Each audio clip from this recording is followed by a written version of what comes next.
Shabbat Shalom. Please, by all means, feel free to get up and get more food or drink at any time and make yourself totally comfortable. I learned long ago from a dear friend and colleague, Rabbi Ken Cohen, that if a Jew doesn't eat every 2 hours, he dies. And chas v'chalila, that I should be responsible for anybody starving to death in the interim between 9 and 10:30. So please, by all means, but do. It's just fine. This morning, I have for you, I guess what I'd call a potpourri that is inspired by Parashat Shemini and also by the Omer. We are in our season of redemption. So a quick overview. We create culture through storytelling, but even more than storytelling, how we interpret those stories and ascribe meaning to everything that happens in them. And from there we move to creating culture through procedures, behaviors, prescribed behaviors that reveal a community's priorities and values as well. So we'll move from what the Torah tells us to what the rabbis tell us, and then back to stories that convey deeply held truths. Torah tells a very strange tale in Parashat Shemini, and I hope you were with us last night for the service because Nancy spoke in depth about this bizarre account of the deaths of Aaron's two eldest sons, Nadav and Avihu. On the surface, it seems that they are trying to bring an incense offering to God, something above and beyond what God requires of them. Sounds like dedication and devotion and diligence, at least on the surface. But Torah doesn't read it this way. It reads their offerings as deeply, deeply offensive and as assuming or taking on themselves the authority of God to dictate sacrifices. The centrality of the Mishkan, of the tabernacle, is made abundantly clear here. This notion that only what God prescribes can happen. And this struck me as a most interesting parsha to be reading this week because I spent a day this week with colleagues from the Baltimore and Howard County Boards of Rabbis on a tour given by a biblical archaeologist at this new Museum of the Bible in Washington. Maybe you've heard about it. It got more attention, of course, in my area probably than down here, and a lot of the attention had to do with the scandal of the archaeological finds that they illegally bought and were fined several $1 million for having brought to this museum. This is a Hobby Lobby evangelical project, and I don't recommend it to you in the You can probably guess what the museum is like without ever walking in the doors. But because I live close to Washington, D.C., and I'm going to get a lot of questions from people about it, I thought it would be a good idea. And the first thing they do is run you through about a half a dozen rooms for the Bible experience, and they're giving you the broad overview in under 30 minutes of what's in the Hebrew Bible. And it's just the Hebrew Bible. It's just Tanakh. There's no New Testament here. But we go from great personality to great personality. And if you follow the trend, it's quite interesting. We go from Adam and Eve, and they're getting kicked out of the garden, and you know why they think that happened, to the flood, and then straight to Abraham. We skip over the Tower of Babel and all the generations in between. And then we talk about Abraham, who, by the way, his wife Sarah loved him very much, and they had an excellent marriage. So I thought you'd appreciate that little bit of wisdom, especially you who actually study the text. And from Abraham, we briefly mention Isaac, not a whole lot, nothing about the Akedah, little bit about Joseph, but really not much. And then we have these 12 brothers who head down into Egypt, and Israel's enslaved, and then Moses brings them out of Egypt. And from there we have we have no mention of the Mishkan at all, no mention of 40 years in the wilderness. That's gone. So notice that. That's quite a big gap, isn't it? And then we have, let's see, what comes next. Oh, Ruth is the only part of the book of Judges they really mention, except that it's a very violent time. But we get a lot of attention to Ruth. Why do we have a lot of attention to Ruth? Exactly. More so than to Abraham, I think. And it was really romantic and lovely. It was beautifully portrayed. And then we jump straight to a quick one-line mention that there was this thing called the temple, but only after we spent a lot of time on David. And the only reason for mentioning Solomon is the temple. But nobody tells you what went on in the temple, why it was important, what it looked like, smelled like, felt like, sounded like, nothing like that. And pretty much we're done. There's a one-liner on prophets, but we don't know who they are. So all of Nevi'im and all of Ketuvim, don't need them. Because once we get to David, that's the important thing. So the whole temple experience has been excised from Hebrew Scripture, which is very interesting, because in fact, the Mishkan tabernacle and later the temple were utterly central. Professor Jonathan Cloyens of Boston University put it this way. As is widely recognized, the temple was the fulcrum of ancient Jewish religion. Jewish people living throughout the ancient world, maintained ties with the Jerusalem temple, whether by making an occasional pilgrimage to the temple or by paying the half-shekel temple tax. Many Jews living within the land of Israel maintained their ties to the temple by even more frequent visits, and by sending or bringing their biblically mandated agricultural donations and other votive offerings, even after the temple's destruction. The continued importance of the institution can be seen in the physical decoration and structural orientation of ancient synagogues. Long after 70 of the Common Era, these buildings commonly faced Jerusalem and were adorned with temple motifs. One way we can view the story of the deaths of Nadav and Abihu, and I want to take us in another direction now, is through the lens of the British anthropologist Mary Douglas. And Andrea, where are you? Do we have those diagrams? Everybody but me's got one. Okay, that's okay. I know what it looks like. Who analyzed the book of Leviticus and wrote an interesting book with a rather strange title, Leviticus is Literature. I mean, if you're going and looking for a good book to read, is this where you're going to go? No. She was able to see that the entire book is a literary tour of the Mishkan, of the tabernacle, for virtual pilgrims. They aren't there because they're in exile in Babylonia after the destruction of the first temple in 586 before the Common Era. But by reading the text of Leviticus, they are taken on a walking tour around the tabernacle in their minds. So here's how she puts it, and then we will turn to the diagrams you have in front of us. And thank you again, Andrea, for making these copies for us. The book is somewhat like a pilgrimage text.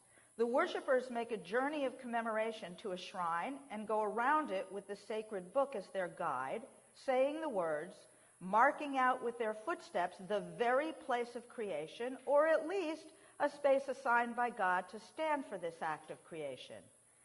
Back into the problems of representation again, which she had spoken of previously in that chapter, it is all taking place in the mind of the 6th or 5th century before the Common Era pilgrim, after the first destruction of the temple. There is no tabernacle. The faithful are not moving around in it. All the movement is in the book they are reading or hearing through their ears. Learning the book becomes a way of internalizing the tabernacle. It suggests a form of, and here's a beautiful term, spiritual geography that distinguishes the spiritual tabernacle from the physical tabernacle in the same way as the spiritual Jerusalem was distinguished from the physical Jerusalem at the center of the world. At the same time, moving around the tabernacle with the book, they are also moving around Mount Sinai and even having access to parts of it that only Moses had. So what she's claiming here is that the three-part structure of the tabernacle, and here I will, can I borrow yours? Do you mind? You'll still be able to see it. Okay, thank you. See the three-part structure, the courtyard, the holy, and then the Holy of Holies? She maps that onto Mount Sinai, the bottom of Sinai where everybody stood gathered, the slopes of Sinai where the elders stood, and then the top of Sinai where only Moses went and received the Torah. That's not the part we want to look at the moment, but that's what she's referring to. There's so much to say about Mary Douglas, and it is fascinating and well worth time to explore. But here's the part I want to zero in on. Let me explain first that this is pretty much her diagram. I had my husband redo it because it is so old and in such terrible shape that when I blew it up and tried to print it out, it was all fuzzy. And I figured if I can't read it. So what you have here is the exact same structure, but mapped onto it, those numbers are the chapters in the book of Leviticus. So as you read the chapters, they refer to all the stuff that happens in that part of the Mishkan structure. Does that make sense? Have I explained that adequately? Okay, because if I haven't, if somebody's not clear, please say so, because I guarantee you, you are not the only one. That much I can guarantee you. There are two screens. There are two boundaries beyond which certain people can't go. The first one is right here. Do you see that? I put a... Yep, there's a dotted line or a thin line, dotted line. Okay? And regular people can't go beyond that. Only priests can go into the holy, the Kodesh. But then there's another screen between the Kodesh and the Kodesh HaKodeshim, the Holy of Holies. And who goes back there? Moses and only Moses. He goes back there. Right. Very good. So these two screens that are within the Mishkan, one separating the courtyard from the holy, only the priest crossed that boundary, one between the holy and the Holy of Holies, only the high priest goes into the Holy of Holies. Aaron can go there, Moses goes there occasionally when he needs to have a chat, and tomorrow morning we're going to read a story about a high priest who goes into the Holy of Holies to have a chat with God because God's got a problem.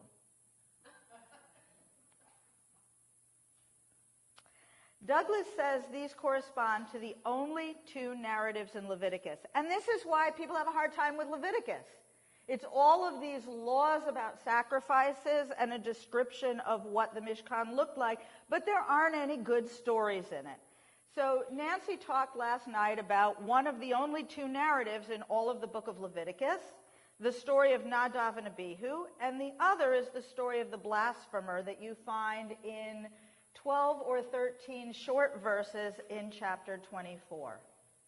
What's missing from this story of Nadav and Abihu, and the rabbis jump right into the fray and try and explain it, is why they did what they did. And it has perplexed commentators for a long time. We know what they did, we don't know why. And the how and why of doing something is sometimes, not always, but sometimes, even more important than the what somebody did, and certainly has great influence over it. And Nancy dealt with that in great depth, so I don't want to repeat what she said or preempt it in any way. Preempt is the wrong word, but I don't want to overtake that. So what I want to do instead is talk about other hows, how things are done, especially in the rabbinic world, because now the rabbis are not operating at all in a mishkan or a temple because it's gone. Exactly. It's not there. And they now have to create culture. They have to create sustain a society. And they don't know they're creating culture because there weren't any anthropologists or sociologists to explain this to them. But they did what came naturally. They said, we have to sustain this community, and we need hows for how to operate. And they saw themselves as judges who would determine what God requires and what God demands of them. And I brought for you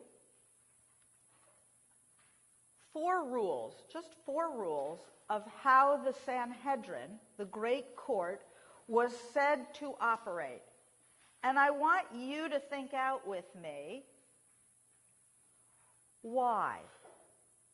We know what. We need to figure out the why that lies behind these rules. Because remember, we don't have a temple anymore. This Sanhedrin and everything that goes on in the Sanhedrin, which is also a study house. Sanhedrin may be more or less mythical. We're not sure. But we certainly know they had courts of law, that they sat and they studied and they made legal decisions. So whether this glorious picture of a huge Sanhedrin is historical or not, this culture of study and legalism and rendering decisions, whether or not anybody actually listened to their decisions at that time, and that's up for grabs. There are many very good scholars who say, no, it didn't happen then, it happened much later down the line. They were nonetheless establishing a set of values and priorities through the structure that have stayed with us for a very, very long time and sustain us to this day. And the question is, what are the priorities and values that this structure now conveys? In the same way that this structure conveyed values and priorities for an ancient biblical religion, we now are in the realm of Judaism, the religion of the rabbis. What did they create? So these are 4 very short things, and I want you to think it out with me. The first one is a Mishnah from Mishnah Sanhedrin. The Sanhedrin was organized like a half-round granary so the judges could see one another. So you can imagine it. Everybody sits in a semicircle. Why? See what? Each other. So they could see each other. Are we doing that now? No. Most all of you can see me, and I can see all of you, but for everybody else, what are you seeing? Either not at all because they're behind you, or the backs of people's heads. Right? Why is that important, that they all see each other? Yeah. Body language, facial expression. Nonverbal communication. I heard body language. What else? Respect. I acknowledge you. I know you are here. Not just a bunch of bodies who are also in the room with me, but I see you because I see not the back of your head, but your face. So I am attuned to you and your thinking, whether I agree with you or not. And no one person was in the head, so they all had equal status, except for the head. Well, that's not entirely true. That's the idealistic view, and you've got that one nailed. But the reality is that in any group of people, some have more prestige or authority than others, and some have less, and sometimes for good reason. Those who are acknowledged authorities should be listened to with a particular kind of ear. But let's get back to that, because please put a pin on that map, what he just said, because it's really, really important. So I had a short stint on the Board of Governors of the Central Conference of American Rabbis. And in that capacity, I attended a meeting on the top floor of the library of the Cincinnati HUC campus. Now, I went to New York, so I didn't know much about the Cincinnati campus. Were you in Cincinnati? You went to New York? Okay, so all 3 of us went to New York. And they have a table that's kind of boat-shaped. It's kind of like this, and but not a classic boat shape. There's something a little bit different about it. And as we were in that room, I was contemplating it. This is sort of the preoccupation of the daughter of a graphic designer. That you notice these kind of things and you wonder about them. So I finally asked, what's going on with this bizarrely shaped table, which isn't quite a boat. It's something else going on. And the person I asked said, well, think about it. So I did. I spent the next hour thinking about it and not paying attention to what I was supposed to pay attention to. And then all of a sudden, I realized what was going on. I could see every face. And that's really unusual when you're sitting in a room and you have a meeting with 20 people all around a table. Can you see everybody? Almost never. The people in the corners get lost, don't they? But in this table, you could see everybody, and it had been designed very purposefully so that you could see everybody. I think that's what they had in mind with the semicircle. Let's look at the next rule. Cases of ritual impurity and purity begin with the greatest. Remember the last comment I asked you to put a pin on, right? So if it's a case of ritual purity or impurity, you begin with the greatest minds in the room. But capital cases, a din nefesh, when there's a life at stake, begin from the judges seated on the side. So here's our great semicircle.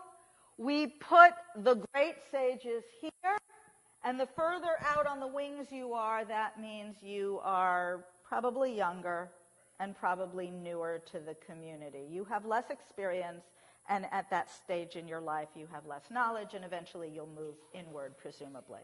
Okay, so a distinction between ritual purity, tuma and tahara cases, and din nefesh cases. Why? Yes? Well, I think in terms of the capital cases, they're so important. You want to make sure that every opinion is heard. And if you don't get the weaker people first, maybe their opinion won't be entertained or heard or whatever. And why might it not be heard? Well, it might get drowned out by the... Why? Because people might go with the more experienced people speaking up their opinion. And once a more experienced person speaks, who am I to disagree? Who am I to say anything different? And especially if the one I'm disagreeing with is my teacher, right? Now we have a whole other kettle of fish here that's a problem. Any other thoughts on this? So in cases of tuma and tahara, it's okay if the ones with greater knowledge speak first. That's not a problem. But in a din nefesh, where a life is at stake and it really, really matters, notice the priorities. The din nefesh is what is the most important thing. Then we want to get all the opinions on the table, and the only way to do that in a safe way, this is creating a safe environment for younger colleagues to speak their mind, which also tells us a lot about the priority of hearing from younger people. When you go into a meeting, be it here or at work or elsewhere, have you noticed the pattern of who speaks first and most forcefully?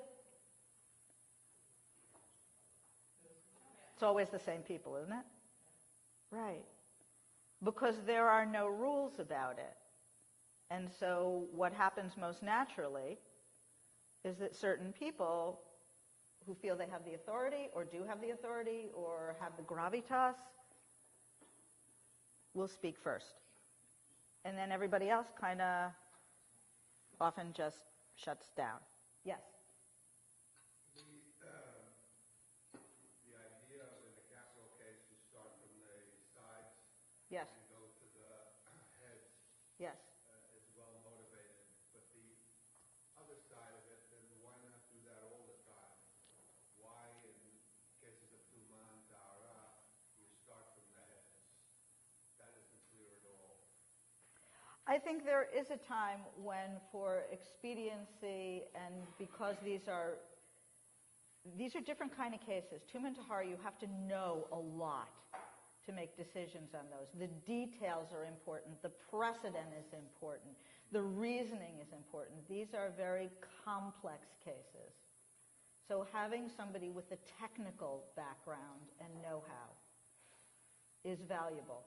I don't think it's only that they're valuable, but if someone who doesn't have experience opines on these matters and then later finds out that those who are experienced disagree, then they will be embarrassed by showing up their lack of knowledge.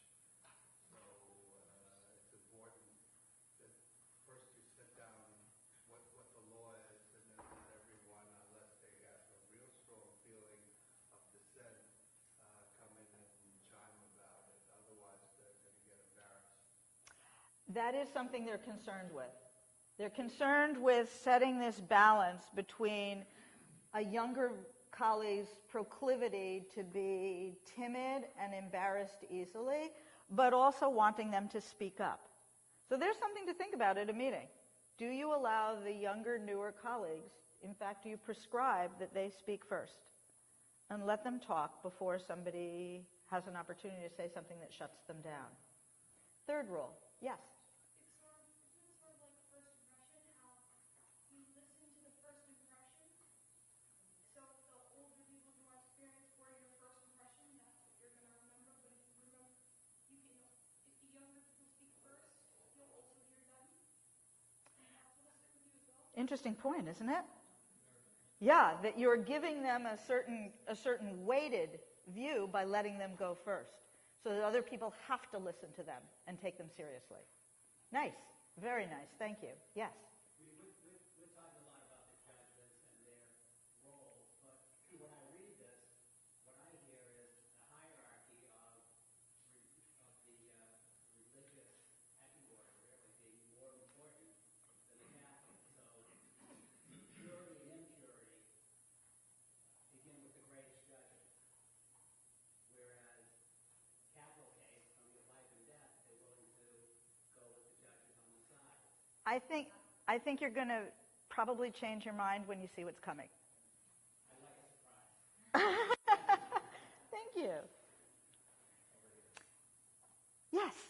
Thank you. In Proverbs, I'm going to paraphrase it. In what? In Proverbs, there's a Proverbs. phrase, I'm paraphrasing, that the first to present a case wins it until the second comes along.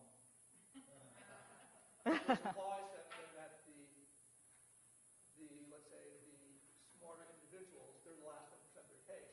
They're going to win their case. Not your team, Yeah. but as I said, in Proverbs, the text is fairly clear that the first person wins their case because there's no challenge. Whoever's the last one to speak gets the last word, and so they win. It's a paraphrase of Proverbs. I think there's some truth to that because it's the last thing you heard. So it's what you remember. Yeah. So I remember running for youth group president in high school. And there was this argument over who gets to speak first when you make your little speech. And so I very graciously offered to go last.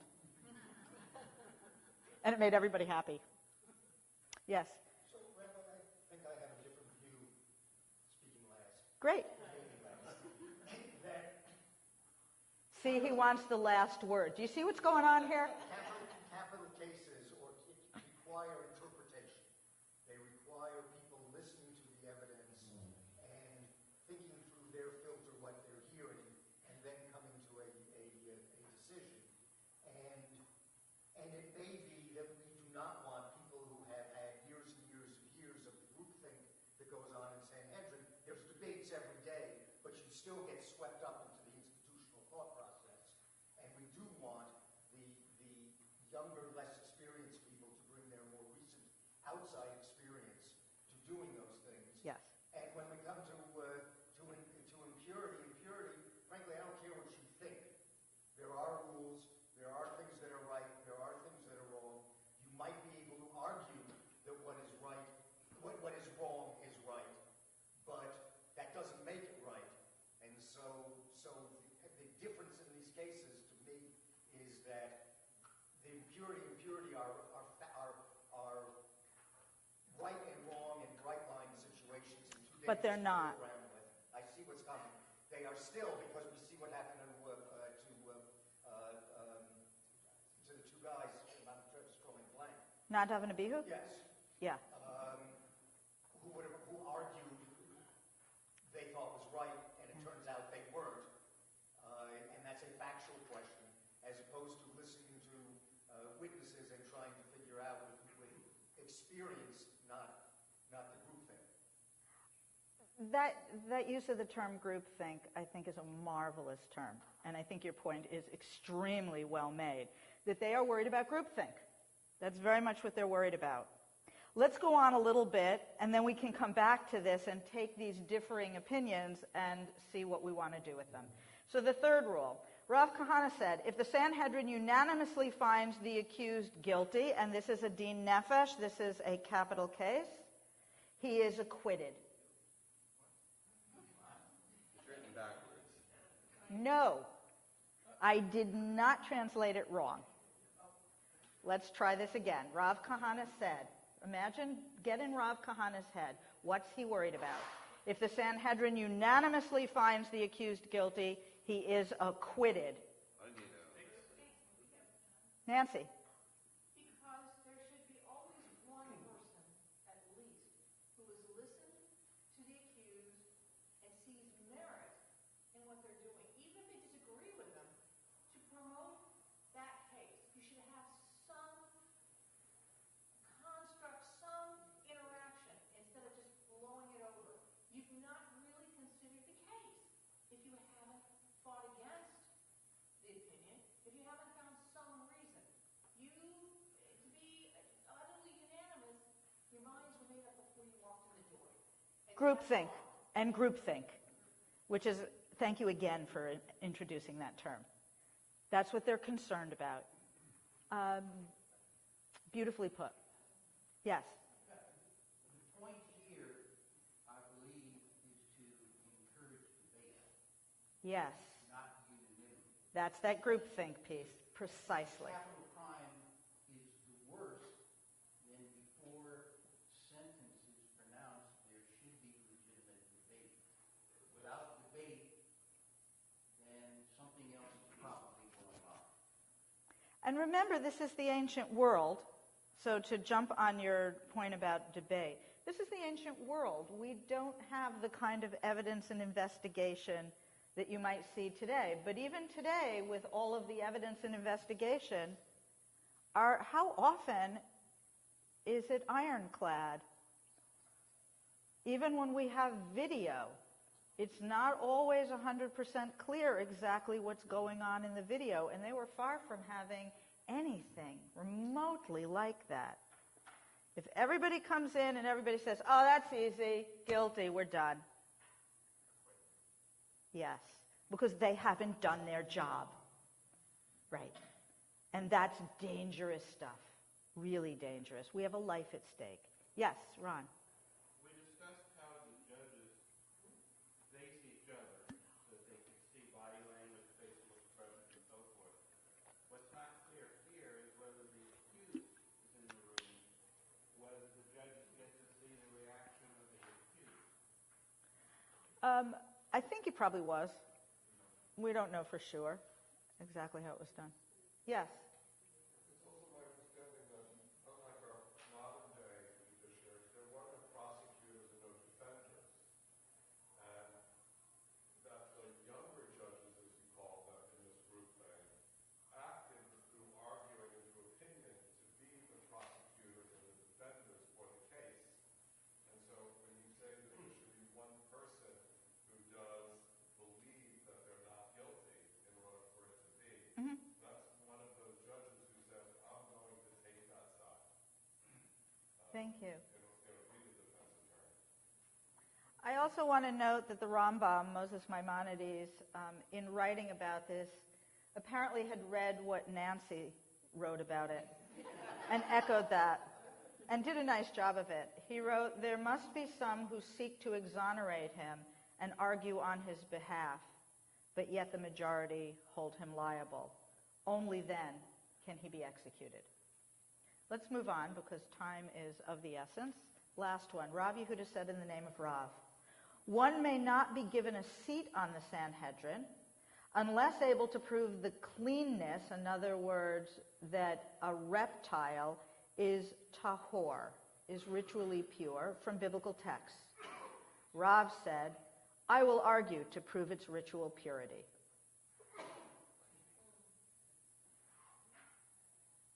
This sounds absurd, right? How can you possibly argue that a reptile is tahor from biblical texts? But remember their mindset. Remember how they thought about using biblical texts and about using human intellect. What are they saying to us here? Yes. Innocent until proven guilty. Even though in biblical text it says that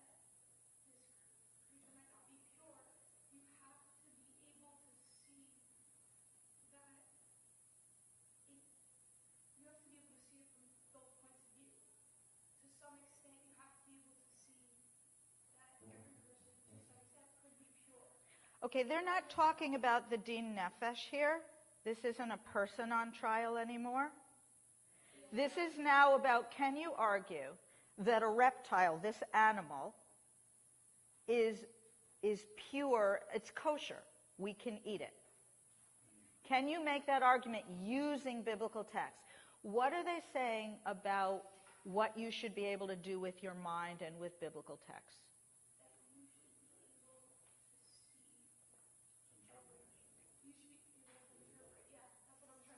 Good. She's doing great. Keep those parents. They're very helpful. You chose quite well.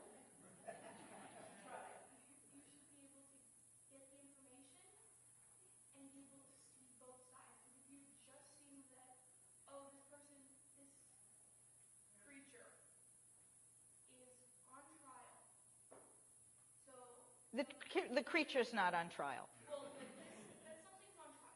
No, nothing's on trial.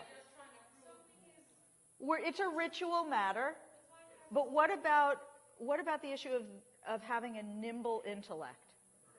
Talk to me about that. That you should be able to see both points. That's what I'm trying to get at. Good. You can see both sides. Good. I was using the court idea as a Yeah, because that's really compelling when a life's on the line. It's really hard to let go of that. Maybe I should have put these in a different order. Because once we have this vision of a life on the line, we are now understandably anxious and uncomfortable. Because in this country, how many innocent people have been executed? We don't even know the extent. We know that there are hundreds that we know have been executed and they were innocent. So it's problematic. Yes, Rabbi.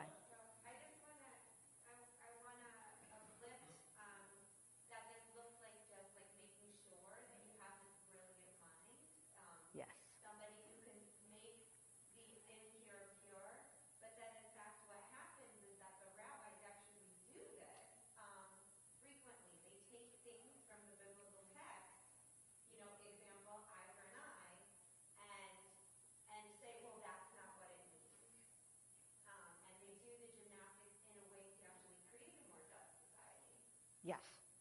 So what we've seen, that's beautifully put, that they promote robust discussion and disagreement and debate to get at the truth. And they don't want there to be limits. They want you to be able to say, sure, I will try and prove that this reptile is tahor and not tuma. I'll take that on. And who's our hero here? Rav, who headed one of the great academies of Babylonia. He said, I'll take that one on. I will try and do that. Because if no one is trying to see any other side, then you aren't getting a full and robust discussion. In the case of a din nefesh, you aren't getting justice, and there's a life at stake. So now I want to switch gears with you, hold on to all of that, and talk about the theme of the season we're in, which is redemption. Because I only get one weekend with you, so I want to, today is the 14th day of the Omer. Figuratively, we are counting the days from the Exodus from Egypt to Mount Sinai, when the freedom we received in the Exodus will be given meaning. Finally, it'll culminate in the giving and receiving of Torah. And we are accustomed to seeing history as either inevitable waves of movement and change, or, on the other hand, a completely different way of looking at it, is that it is brought about by the great men of history, which is a 19th century idea that holds that heroes or great men influence the course of human history due to their charisma and their intelligence, their wisdom, their political skills, or their raw power and capacity to bring about change. And although we know better, our recounting of history, even in the 21st century, often reverts to this type of telling. Torah has a curious corollary. I guess you could call it the great women theory. It's not very evident. It's kind of buried.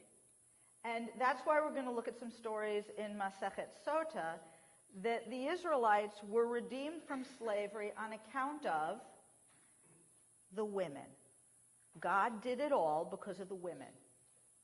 So it's a series of marvelous stories about that. But before we touch on that, let me remind you of the early chapters of the Torah in the book of Genesis, think for a moment. The key part is to get to this idea of covenant that God makes with Abraham. But then, who's in charge of conveying the covenant from generation to generation? Let me put it another way. Who chooses or determines the recipient? The women do. Sarah chose Isaac very forcefully. Ishmael got sidelined. Rebecca chose Jacob. And Rachel, de facto, because of who she was, made Joseph the preeminent of the brothers. And in each case, it was against the prevailing custom. These were not the eldest. These were younger brothers. Then think about Deborah and her role, and think about Ruth and her role in the whole story.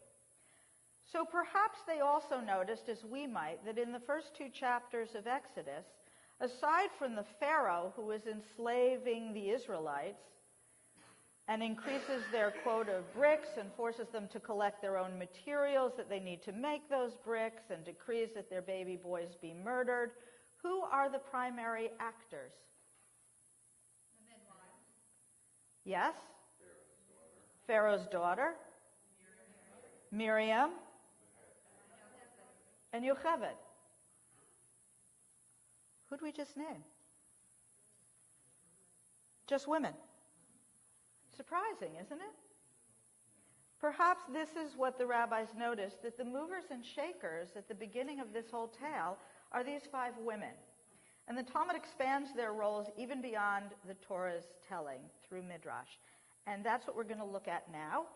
So in your sheets, we're still on page, well, it's marked page 2 because page 1 was last night.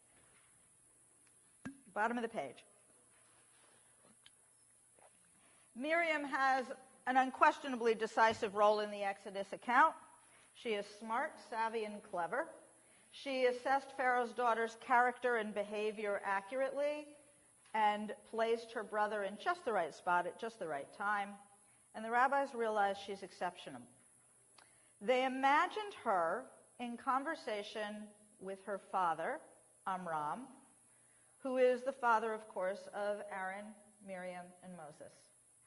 And this text comes from the same tractate of Talmud as our passage yesterday evening, Masechet Sota. And the story also has a parallel in the classic compilation of Midrashim in Shemot Rabbah, Exodus Rabbah. And like many Midrashim, it is launched from a specific textual problem. The problem is in the first verse of Exodus chapter 2. The verse I would translate as, a certain man of the house of Levi, and who is that certain man? Amram, went and married a Levite woman. He went and married a Levite woman. The word went seems extraneous. Why doesn't the text simply say, as Mrs. Gardner, my 9th grade English teacher, would have said with her red pen out and flowing, cross out went. You should just say, a certain man of the house of Levi married a Levite woman, and leave it at that. Right? Okay? Understand the problem? They're going to build a whole story around that word went. Here we go. And there went a man from the house of Levi. Did Amram, the man referred to in the verse, go anywhere? No, nowhere. So taught Rabbi Yehuda Bar Zavina. But Amram went and acted upon his daughter's advice. So now went is this little carrot in the text that points to a whole other episode that Torah didn't tell us. But don't worry, they're going to tell us. Amram, as is well known, was the most eminent man of his generation. Aware that Pharaoh had decreed, every son that is born you shall cast into the river, he said, we labor in vain, and was the first to divorce his wife. Why did he do that?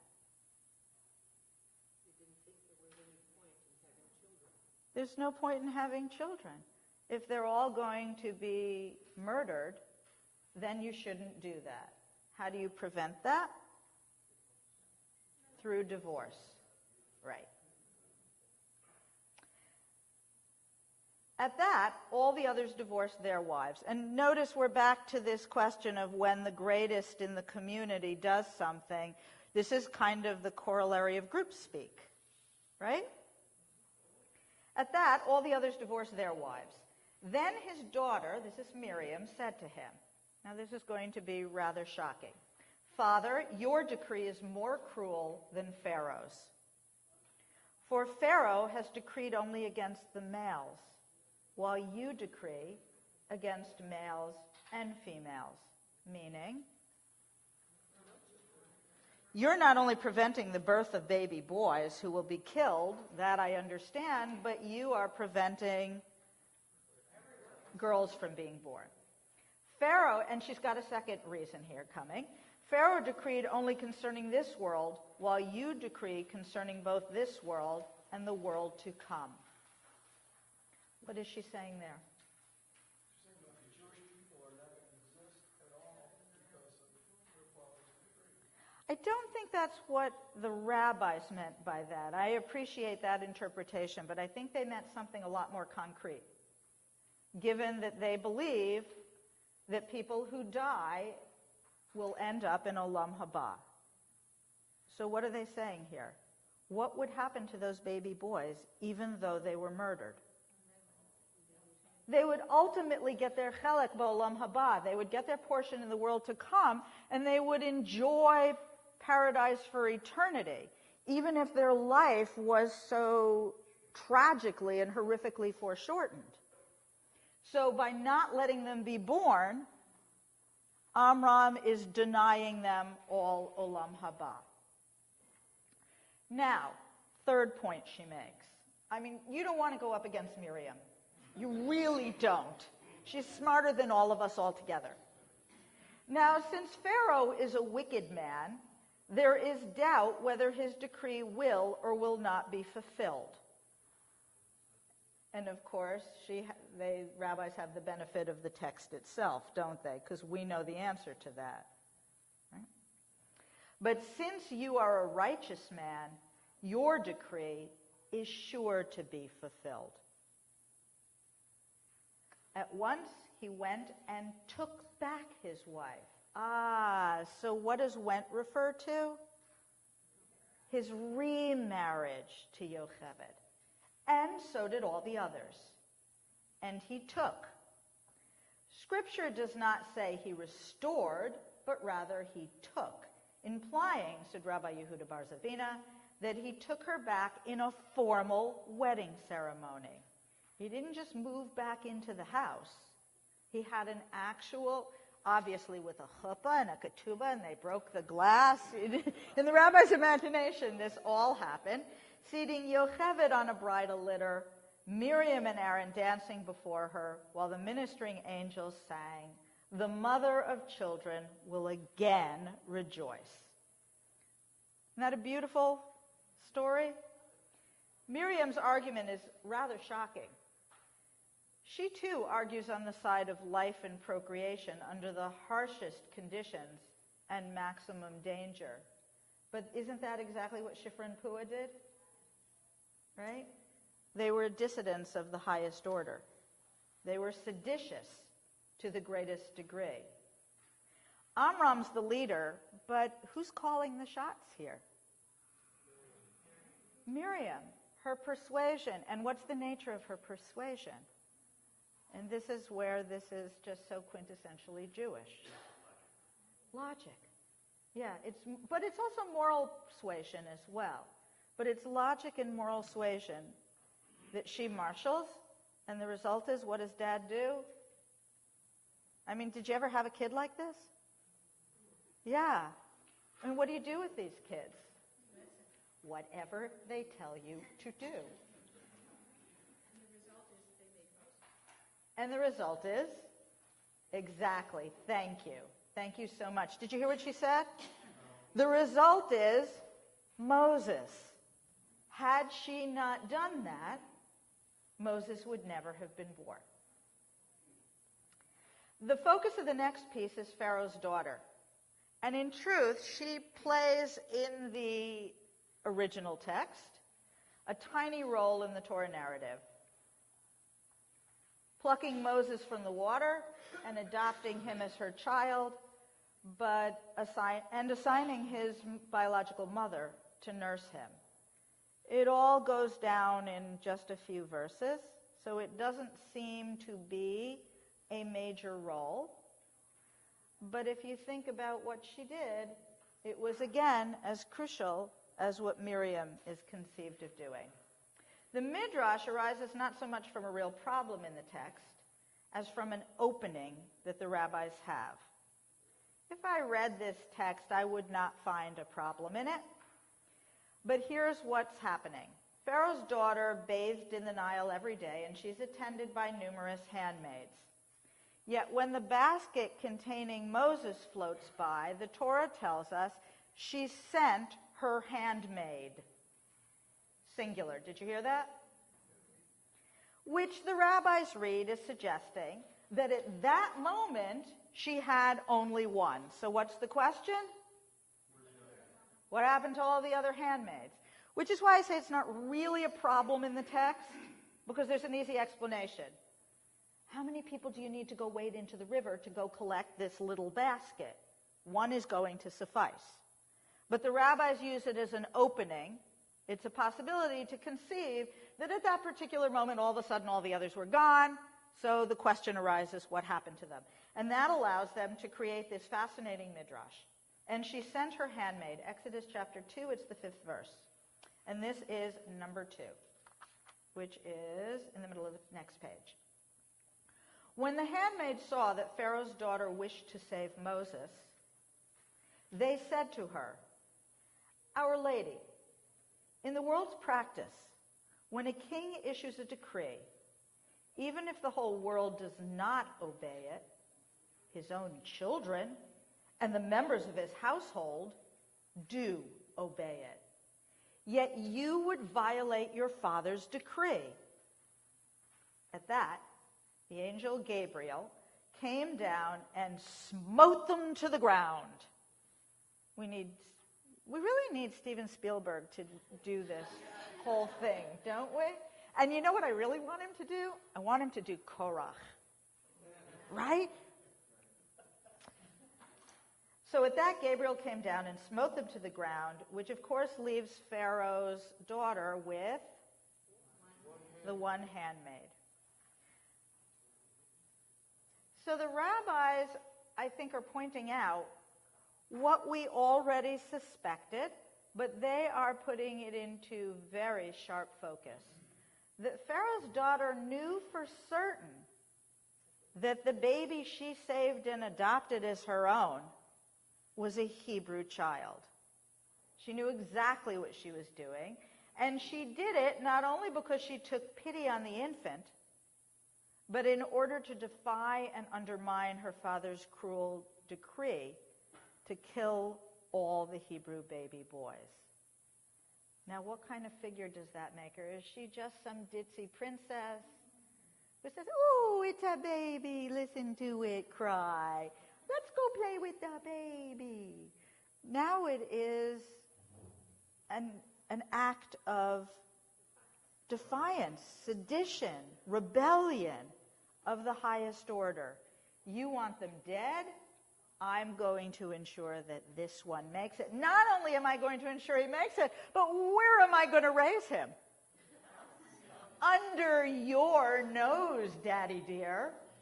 Not only under your nose, but you're going to have to acknowledge him as your grandson. Wow. Yes. She is a courageous rebel against her father's regime, but in fact, that's what all these 5 women we enumerated are. They are rebels against the Pharaoh. And maybe the most interesting part of all this is if you go back and look at Shifra and Puah, they are termed the Miladot HaIvriot.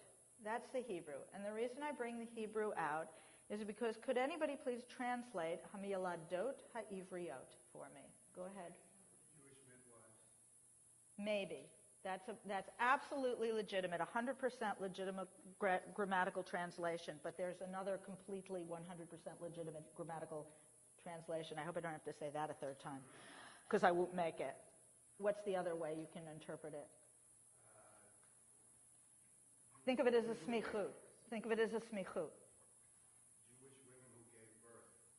Hamiyaladot, the midwives, shall. Okay, so what's the other legitimate? If it's a smichut, they are the midwives of the Hebrew women, for the Hebrew women. In which case, the suggestion is, one is that they are Jewish midwives, but the other suggestion is that they are Egyptian midwives who are tasked with taking care of Hebrew women.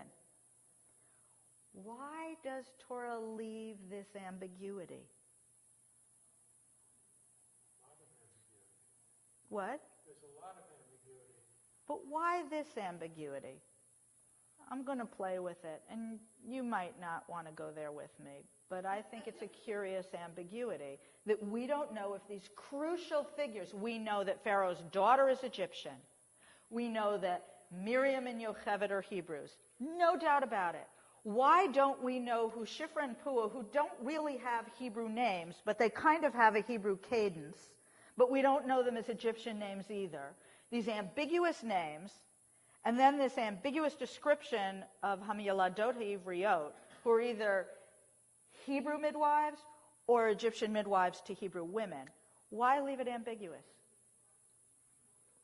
From what I remember, later it is explained when they're questioned, how come these babies are being born? They claim that the Hebrew women deliver their babies so quickly that by the time they... Okay, so Seth Meyers' wife, right? Did you hear that story?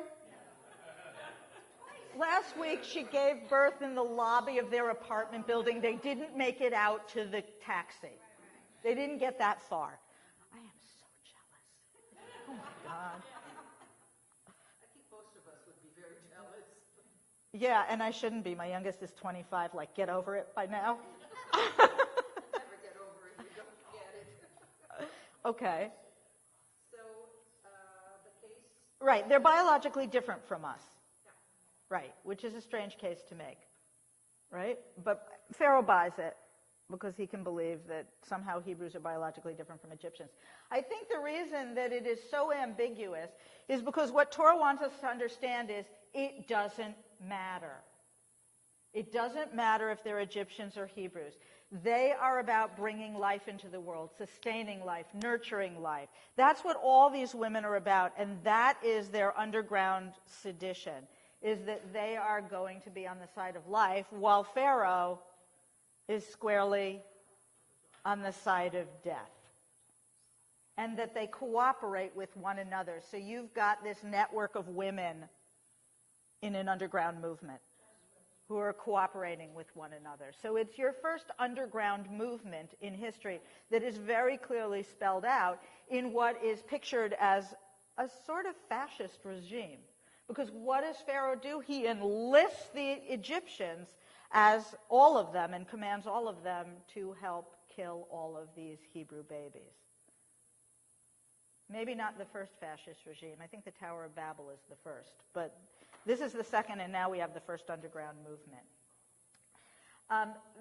So the Talmud offers a second interpretation for the very same scene. The term for maidservant sounds very, very similar to the Hebrew word for cubit, an amah, which is a measure of length. And the Talmud uses this similarly to say that when Pharaoh's daughter sent out her maidservant, what really happened was a miracle. And her arm grew several amot, several cubits, so that she could reach out and grasp the basket herself. It's very, very nice. And the rabbis, in yet another location in the Talmud, reward her with a magnificent and marvelously ironic name. Do you know what this is? She actually has a name, according to the rabbis. Her name is Batya. Anybody carrying the Hebrew name Batya here? Or know somebody who is? Yes? Who? Your mother is Batya. And you? Your granddaughter carries the name Batya. Yes. Bat means and Ya, right? For Yud He Vav He. So Batya means, now how ironic is that? Think about it for a moment. She is the daughter of Yud He Vav He. But physically, she's the daughter of Pharaoh, who held himself up, as did his entire nation, as God. So what they're saying is, oh yeah, she was daughter of God, all right. She was the daughter of the real God. Isn't that beautiful? Let's go on to the next text. This text, and this one is the best of them all, comes to explain the verse, Ze Eli. Exodus 15:2 from the Song of the Sea. This is my God. Now, at first glance, you know this whole Song of the Sea that the Israelites sang, that beautiful piece of ancient Hebrew poetry, right?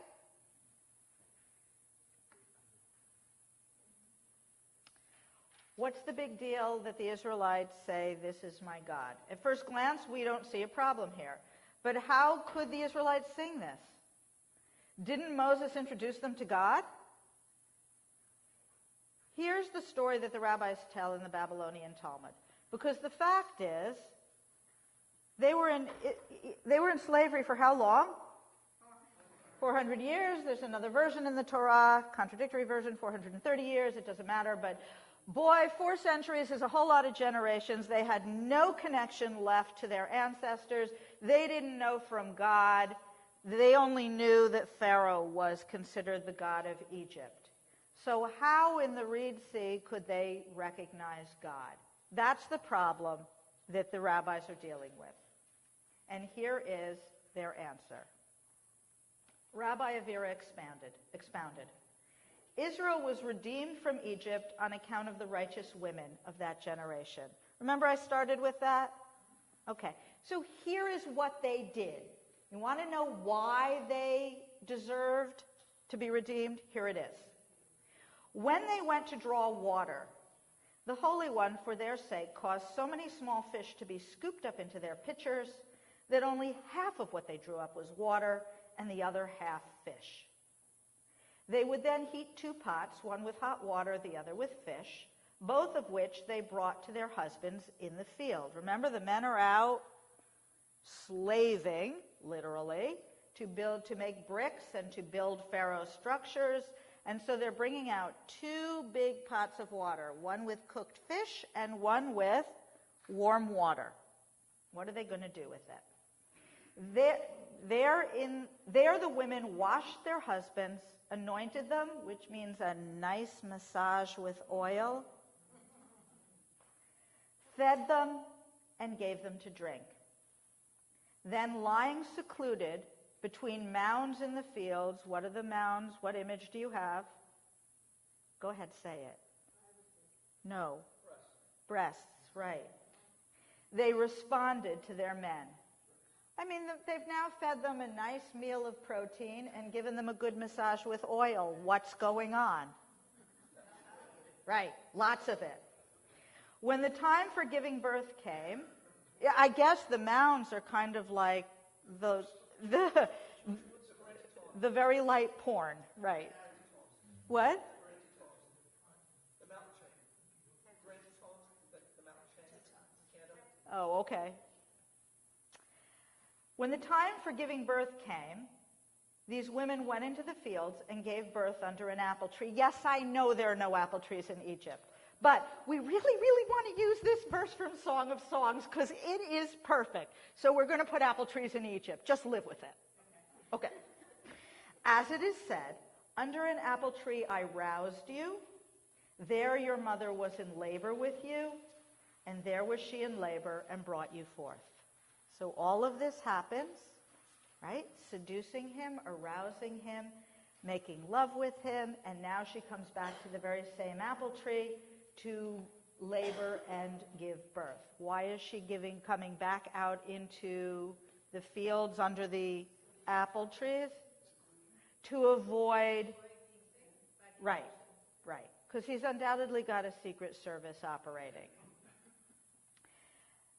Which is the implication, of course, by the way, of the Batya Midrash, Pharaoh's daughter, right? What is the concern here?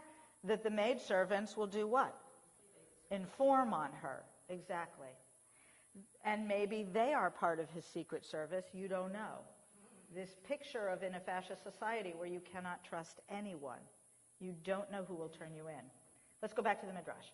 Then, from the heights of heaven, the Holy One sent an angel who cleansed the infants and massaged their bodies as a midwife does to make a child look beautiful. Now, there's another version of this where God doesn't send an angel. God does it. God goes down and is the midwife who brings these babies into the world, who massages their bodies to make sure that they are breathing and the blood is flowing, and to make them beautiful to their mothers. Then God selected for each of them 2 breast-shaped stones, in case you doubted my interpretation of the mounds.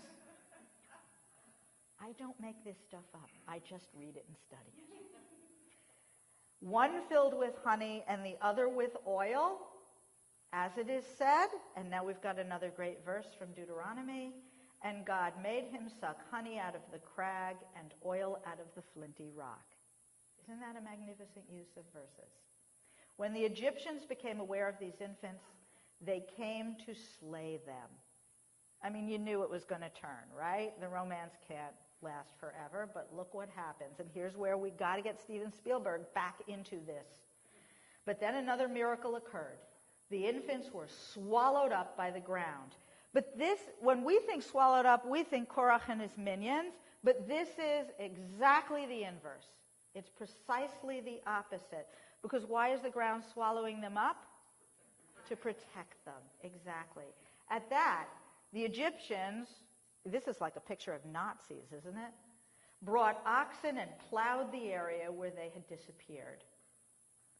But as soon as the Egyptians left, the infants burst forth out of the ground like grass in the field.